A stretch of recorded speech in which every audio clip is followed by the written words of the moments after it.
Hello, नमस्कार दोस्तों। मेरा नाम दीपक सिंह। आप हैं हमारे चैनल फैक्ट विद दीपक पर। और दोस्तों, मैं आप सभी का स्वागत करता हूं अपने चैनल पर। दोस्तों, हमने कल मिट्टी का जो है पार्ट 1 पढ़ लिया था, है ना।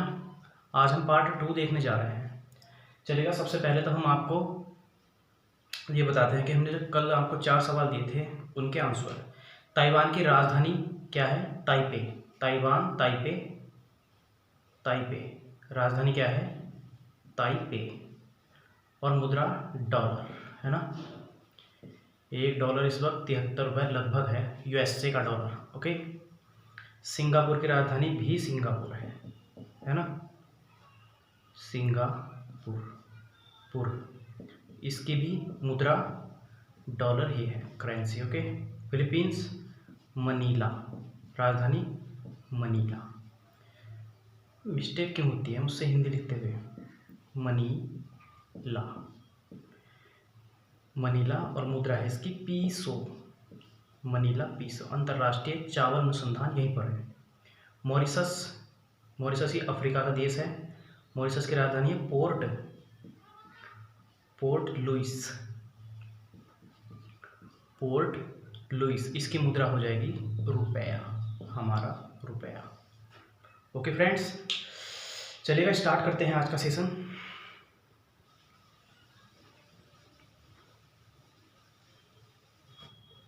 बहुत ही धमाकेदार सेशन होने वाला है प्रस्तुत। ओके, अब आप लिखिएगा दोस्तों। मैंने आपको बताया था कल, मैंने मिट्टियों के आपको नाम बताए थे। जैसे मैंने कल आपको बताया था जलोढ़, काली मिट्टी, लाल मिट्टी। जलोढ़ के बाद लाल थी, फिर काली थी, फिर लेटराइट थी। तो वो लिखवाने का मेरा इसलिए मतलब ऐसे लिखवाने का मेरा ये मकसद था कि मैं आपको बता सकूं कि सबसे ज़्यादा कौन सी पाई जाती है। तो जो मैंने शुरू में 4 लिखवाई थी उनका तो जैसे नीचे नीचे आएंगे उनके क्षेत्रफल में कमी आएगी, है ना। चलिएगा, तो आज हम सबसे पहले लिखेंगे नंबर 1 मृदा। क्या नाम है इसका? जलोढ़ मृदा। भारत की मिट्टी पार्ट 2। आज पार्ट 2 को हटाते हैं हम, है ना, क्योंकि यहाँ पर लिखने में काफ़ी हमको अच्छा लगेगा। चलिएगा, तो लिखिएगा आप जलोढ़ मृदा। जलोढ़ मिट्टी, है ना। जलोढ़ को ही नाम देते हैं हम क्या? कांप मृदा। कांप मृदा को ही नाम देते हैं हम कछारी। कछारी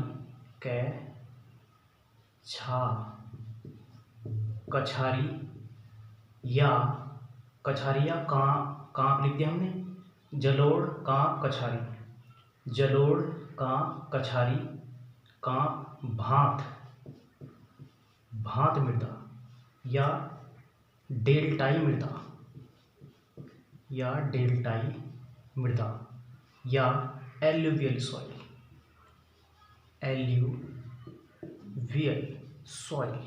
ओके, ये इंग्लिश में इसका नाम है ना दोस्तों। देखिए कितने नाम हो गए इसके? 1 2 3 4 5 6। सर्वाधिक 1 2 3 4 5। इससे कभी कभी पूछी जाती है, वरना अधिकतम इन्हीं नामों से पूछी जाती है। ओके, लिखेगा आप जलोढ़। आज आपको हम जलोढ़ का मतलब समझाते हैं। क्या नाम है? जलोढ़। संधि यदि हम इनकी करें जल प्लस ओढ़, है ना, यही तो होगी दोस्तों। तो जल का मतलब जल, है ना। ओढ़ का मतलब यानी जल को ओढ़े हुए या प्रवाहित होती हुई, प्रवाहित या बहती हुई, है ना। तो जल को ओढ़े हुए प्रवाहित होती कहाँ पर? नदियों में। आई समझ में? चलिएगा, अब देखिएगा, लिखेगा कोई भी नदी अपने साथ। मैंने आपको पहले भी बताया था जब मैं आपको क्या पढ़ा रहा था, पर्वतीय क्षेत्र पढ़ा रहा था आपको। मैंने बताया था कोई भी नदी हो अपने साथ किसी प्रकार की मृदा बहाकर जरूर लाती है, कभी वो खाली नहीं आती। ओके, नदी की बात कर रहे हैं। कोई भी नदी हो अपने साथ मृदा जरूर लेकर आती है, जो जलोढ़ कहलाती है उस मृदा को क्या कहते हैं हम कि जलोढ़। किसकी? जल के साथ आई, जल को ओढ़े हुए आई है ये मृदा, इसको कहेंगे हम जलोढ़। ओके, चलिए। अब जैसे कीचड़ है, कीचड़ भी तो कहीं से आया होगा कीचड़, और कीचड़ को एक नाम और दिया गया है, कीचड़ को, या कीचड़ का पर्यायवाची लिख लीजिए, कीचड़ को क्या कहते हैं? चीका। चीका, ये पूछा है क्वेश्चन है, कीचड़ को चीका भी कहते हैं, भी कहते हैं। जो जलोढ़ का गीला भाग होता है ना दोस्तों, गीला भाग एकदम भीगा हुआ, उसको कीचड़ ना बोलकर हम क्या कहते हैं? चीका। ओके, चीका कहते हैं। नदी अवसादों को बहाकर, नदी अवसादों को बहाकर लाती है। मैंने अवसाद भी आपसे बताया था कि अवसाद किसे बोलते हैं भाई। नदी अपने साथ कंकड़ पत्थर और जो भी बहाकर लाती है, रेत हुआ, रेत के कण हुए, धूल के कण, जितने बहाकर ला रही हैं उनका हम क्या कहेंगे? अवसाद कहते हैं। ओके, उन अवसादों को इकट्ठा करती है तथा क्या करती है? जैसे नदी, ये नदी आ रही है, देखिएगा, है ना, ये नदी आ रही है बहती हुई। ओके, ये इसमें पानी है। ओके, अब देखिएगा, नदी जहाँ भी आती है अपने साथ जलोढ़ बहाकर लाई, और मान लिया मैंने कहा ये नदी ऐसे मुड़ गई, है ना, ये नदी ऐसे मुड़ गई, तो लिखिएगा नदी अपने साथ जलोढ़ जब बहाकर लाती है, जब नदी अपने साथ जलोढ़ बहाकर लाती है तो उस जलोढ़ को वो कहाँ गिराती है? जहाँ पर मोड़ लेती है। जैसे यहाँ मोड़ लिया तो इस जलोढ़ को यहाँ जमा देगी। ओके, आपने देखा होगा जहाँ भी नदियाँ मुड़ती हैं ना दोस्तों, तो वहाँ पर क्या होता है? मिट्टी का एक ढेर सा बन जाता है, इकट्ठा कर देती है उसी मोड़ पर, है ना। इसको, मिट्टी को इकट्ठा करने को हम क्या कहते हैं? निक्षेपण। निक्षेपण, है ना, इसको नाम दिया गया है निक्षेपण। ओके, जिस क्षेत्र से नदी बहती है उसे अपवाह क्षेत्र नाम दिया जाता है। जिस क्षेत्र से, इस क्षेत्र से बह रही है, मान लिया ये पूरा यूपी है ना, यूपी है, इधर भी यूपी है, तो क्या कहेंगे? यूपी। ये मान लिया इधर मिर्जापुर है और इधर सोनभद्र है तो यूपी, तो हम कहें मिर्जापुर और सोनभद्र का जो क्षेत्र है वहाँ पे एक नदी बह रही है, कौन सी? हमने गंगा नाम ले लिया वैसे, है ना, चाहे गंगा बह ना रही है। ओके, गंगा कोई नदी बह रही, तो हम कहेंगे मिर्जापुर और सोनभद्र अपवाह क्षेत्र है। किसका अपवाह क्षेत्र है दोस्तों? तो आप कहेंगे गंगा नदी का अपवाह क्षेत्र है। ओके, अपवाह। ओके, चलिए, समझते रहिएगा आप मेरे साथ। आपको अच्छा लगता होगा ना मुझसे पढ़ते हुए, है ना। चलिए, आप पहले ये बताइएगा दोस्तों, यदि कोई नदी अपने साथ, जब मैंने बताया ना आपको, अभी बताया मैंने आपको कि नदी अपने साथ बालू बहाकर लाती है, तो जैसे हमने बताया आपको कि ये भारत है ना, ये भारत है। मान लीजिए यहाँ से नर्मदा नदी निकलती है और ऐसे आती है, सही है। यहाँ पर आने के बाद वो अपना जल अरब सागर में गिरा देती है, अरब सागर में, है ना। तो मान लिया इस नदी, वैसे डेल्टा तो ये नहीं बनाती, चलो डेल्टा मैं आपको ये बताता हूँ, है ना। यहाँ से गंगा नदी आई, बंगाल की खाड़ी में गिर गई, है ना, उसने डेल्टा बनाया, है ना। तो इसमें अपना जल, अपने जल के साथ जो मिट्टी लाकर बहाई थी वो यहाँ छोड़ दी, तो इसको क्या कहेंगे हम? डेल्टाई मृदा, है ना, डेल्टा बना दिया उस ही मृदा से जो अपने साथ बहाकर लाई थी।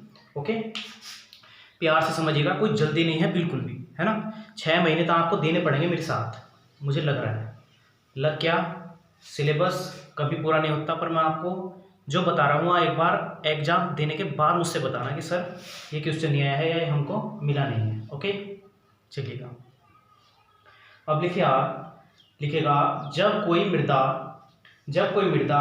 डेल्टा बनाती है या कोई नदी डेल्टा बनाती है तथा उस पर पाई जाने वाली मृदा को हम डेल्टा कहते हैं, डेल्टाई मृदा कहते हैं। कैसे कहते हैं दोस्तों? क्योंकि नदी ले गई अपने साथ मृदा बहाकर और जहाँ पर डेल्टा बनाया उसको हमने कह दिया कि ये मृदा कैसी है? डेल्टाई मृदा। आपसे अगर आपकी सेंस चेक करने के लिए क्वेश्चन किया जाए कि बताइएगा दोस्तों, यदि कोई नदी डेल्टा बना रही है, गंगा, ब्रह्मपुत्र, मेघना या हुगली, ये नदियाँ डेल्टा बना रही है और सुंदरवन डेल्टा है, बताइए सुंदरवन डेल्टा में कौन सी मृदा पाई जाएगी? तो आप बताएंगे डेल्टाई मृदा, है ना, जलोढ़ मृदा, काव मृदा, है ना, या नमकीन भूमि या मैंग्रोव वनस्पति पाई जाती है, उसमें वनस्पति पूछे तो, है ना। तो ज़्यादा आपको जानने की जरूरत नहीं है, अभी आप क्या पढ़ रहे हो, एलुवियल सॉइल। ओके, तो लिखिएगा भारत में सर्वाधिक जलोढ़ मृदा ही पाई जाती है ना। मैंने आपको पहले ही बताया वो क्रम लिखकर, जलोढ़ मृदा सबसे ज़्यादा पाई जाती है। कितनी पाई जाती है, तो आप कहेंगे 44% भाग पर क्या पाई जाती है, जलोढ़ मृदा, है ना। अब लिखिएगा मृदा, मृदा के बारीक कणों को क्या कहते हैं, रेत, है ना। यदि इसके कण ज़्यादा मोटे हों तो उनको कहेंगे हम बालू, है ना, बालू कहते हैं। ओके, जब इसमें रेत तथा बालू की अधिकता होती है तो इसकी क्या हो जाती है दोस्तों, इसकी पानी यानी जल धारण करने की शक्ति बढ़ जाती है। क्या बढ़ जाती है। अब मैंने बताया आपको इसमें रेत तो आपने देखा हो, गंगा का रेत, नदी का रेत जो आपकी चिनाई में लगता है ना, चिनाई वाले कार्यों में लगता है। और आपने देखा होगा यदि मैं रेत को एक प्याले में रखूँ तो क्या होगा दोस्तों, मैं उसमें पानी उगाऊंगा ना, मैं उस पर पानी गिराऊंगा तो क्या हो जाएगा, नीचे तक चला जाएगा एकदम। और यदि मैं इस प्याले में चिकनी मृदा को रखूँ तो जल उसके ऊपर से तैर कर थोड़ी देर तो तैरता ही रहेगा, बाद में जाएगा, है ना। तो इसका मतलब जल ज़्यादा धारण नहीं करेगी। ओके, चलिएगा, तो आप लिखिएगा इसकी जल धारण करने की शक्ति बढ़ जाती है ना। चलिएगा, तो आपको लिखना है कि जलोढ़ मृदा में जल धारण करने की शक्ति अधिक होती है ना। और जब इसमें जल धारण करने की शक्ति अधिक होगी तो क्या इस पे जो जल कम धारण करती है वे फसलें हो पाएगी, नहीं हो पाएगी। इस पे वही फसलें हो पाएगी, जल कम धारण करने वाली फसलें नहीं हो पाएगी, वही फसलें हो पाएगी जिनकी जल धारण करने की क्षमता ज़्यादा है। ओके, जैसे आपको आ जाएगा गन्ना, है ना। ये तो मोस्ट है भाई साहब, इतना पूछा गया है। अब इससे पहले मैंने मोस्ट लिख दिया। पीसीएस ले लो आपका, पुलिस ले लो आपका, है ना, एसएससी ले लो, एसएससी लो, पुलिस लो, आईएएस लो, या यूपी ट्रिपल एससी लो, रेलवे लो। गन्ना तो ऐसे पूछा जाता है क्योंकि सर्वाधिक क्षेत्र में यूपी में भी गन्ना ही है और सबसे आरामदायक खेती यही है, गन्ना ही, है ना। तो क्या हो जाएगा, गन्ना, है ना, सब्जी, ओके, जूट, है ना, चावल भाई साहब। ओके, 4 हो जाएंगे। सही है फ्रेंड्स, मज़ा आ रहा हो ना आपको पढ़ने में। चलिएगा,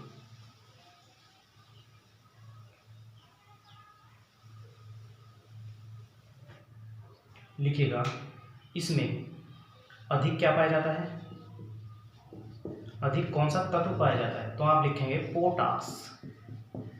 पोटास अधिक पाया जाता है। और इसमें कमी किस चीज़ की होती है, तो आप लिखेंगे नाइट्रोजन। और एक तत्व भी आता है, ये तो गैस है ना नाइट्रोजन, एक तत्व आएगा F2 लोहा, है ना, फेरम यानी आयरन, इसकी कमी पाई जाएगी दोस्तों। ये क्वेश्चन पूछा जाता है, ये भी कई बार पूछा जाता है। इसके अंदर भी घुसेगा तो ज़्यादा बाहर नहीं जाएगा, मैं आपसे बोल रहा हूँ ना, जहाँ भी एग्जाम में यदि अंदर घुसेगा तो ज़्यादा बाहर नहीं जाएगा या ज़्यादा अंदर नहीं जाएगा, है ना, एलुवियल सॉइल के, क्योंकि 6 के 6 नाम मैंने आपको बता दिए मेन, इससे ही आप इसकी पकड़ कर सकते हो। ओके, अब लिखिएगा आप पौधों की वृद्धि के लिए सबसे अच्छा तत्व माना जाता है N2, है ना, वो ही इसमें नहीं पाया जाता, तो इसका मतलब ये मृदा इतनी अच्छी नहीं है। ओके, चलिएगा, पौधों की वृद्धि के लिए N2, है ना, नाइट्रोजन, नाइट्रोजन स्थिरीकरण का कार्य कौन करता है? दलहनी फसलों में पाया जाता है राइजोबियम बाइकल्चर, उसका नाम होता है, एक जीवाणु होता है ना। चलिए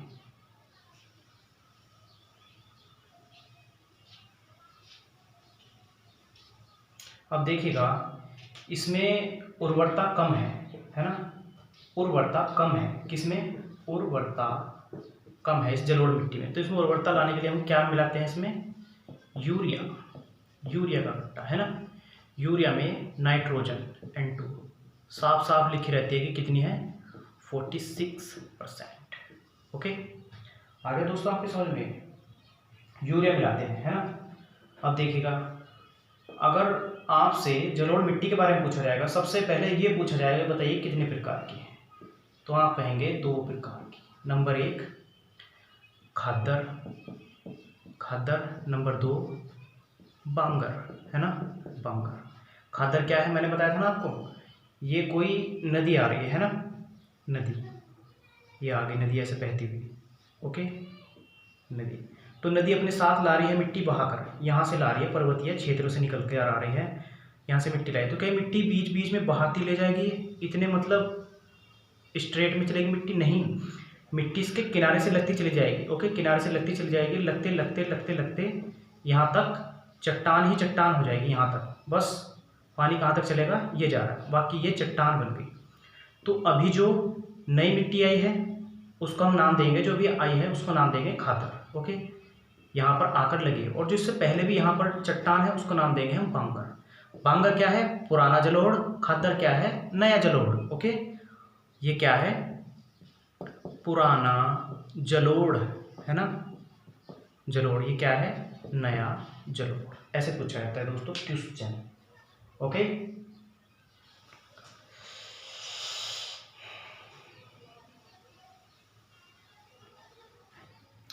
अब आप बताइएगा मुझे कि बताइएगा, अगर मैं पूछूं आपसे बाढ़ आने का खतरा किस जलोढ़ में रहता है?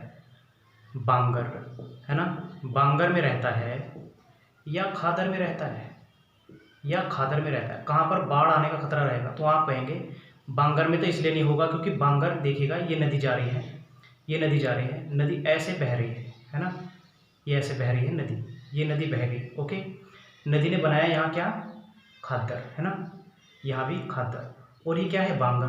तो बताइएगा, नदी यहाँ पर बह रही है और यदि कोई खादर में जाकर रहने लगे तो नदी रातों रात काट करके उसको बाढ़ से प्रभावित कर सकती है? नहीं कर देगी, पर बांगर पर नहीं कर पाएगी, है ना। तो आप कहेंगे बाढ़ से खतरा कहाँ पर रहता है? तो आप कहेंगे खादर से, खादर पर, ओके। ये आपकी सेंस के लिए पूछा मैंने, फालतू का इसमें चक्कर नहीं है।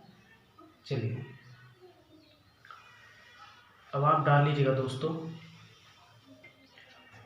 क्या बताई थी मैंने बताई थी आपको जलोढ़, फिर उसके बाद बताई थी मैंने आपको लाल मृदा। लाल मृदा इसको बोलते हैं पीली मृदा, ओके। अब लिखिएगा, यदि हम इसके क्षेत्रफल की बात करें तो आप कहेंगे क्षेत्रफल में इसका दूसरा नंबर है, ओके। इस चट्टान का निर्माण ग्रेनाइट तथा नीस चट्टान से होता है। इस मिट्टी का निर्माण ग्रेनाइट नीस से कहाँ होता है भाई? ग्रेनाइट नीस से कैसे होगा? रुकिएगा दोस्तों, ग्रेनाइट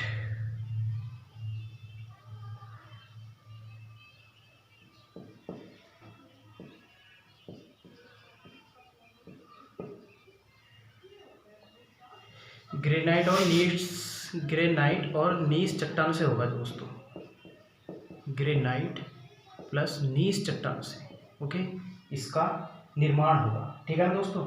इसका रंग जो लाल होगा, ये पूछा जाता है क्वेश्चन, रंग जो इसका लाल होगा तो किससे होगा? FeO2, ferrous oxide. अब देखिएगा, फेरस ऑक्साइड से इसका रंग लाल होगा। आप कहेंगे लाल ग्रह किसे कहा जाता है? तो आप कहेंगे मंगल। तो मंगल पर भी कौन सी मिट्टी है? Ferrous oxide, okay.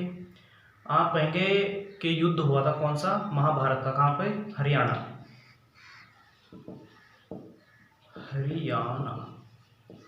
हरियाणा में क्या था, कुरुक्षेत्र। तो कहते इतना खून बहा था वहाँ पर, इतना खून बहा था कि आज वहाँ की मिट्टी भी लाल है।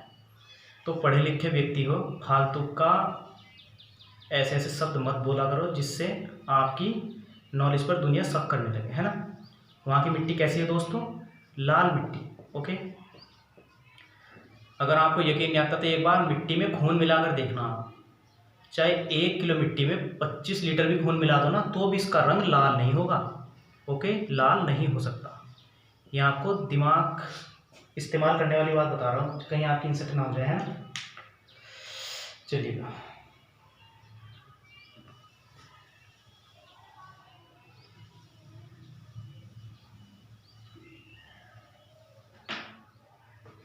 चलिएगा, हम आपको बताते हैं लाल मिट्टी का क्षेत्र कहाँ कहाँ पर है। यह आ रहा है कि प्रायद्वीपीय भारत। नंबर 1 तो लिख लीजिए दोस्तों, यहाँ पर क्या है, कहाँ कहाँ पाई जाती है, बुंदेलखंड का पठार, है ना। बुंदेलखंड का पठार यहीं पे तो है, बुंदेलखंड का पठार ये है। फिर आपका आ गया ये छोटा नागपुर के पठार पे, छोटा नागपुर का पठार, है ना।